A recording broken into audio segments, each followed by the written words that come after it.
mai abusatul românesc trebuie să beneficieze și el de servicii publice, de educație, de sănătate, de infrastructură.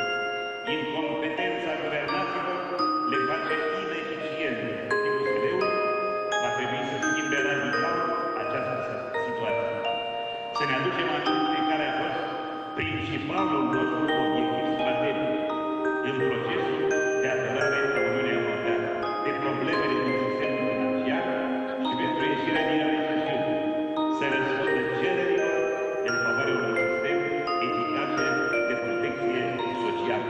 Sunt cuvintele profesorului Rodru. Tot el a marcat situația economiei chineze în contextul actualei crize. Liberalizarea pieței muncii și egalitatea în drepturi ale muncitorilor prin lupta împotriva discriminării sau prin inițiativele de menținere și perpetuare a identității culturale românești. Ce proprietăți are, ce pământuri au bunicii, ce amenzi avem de plătit și dacă se poate și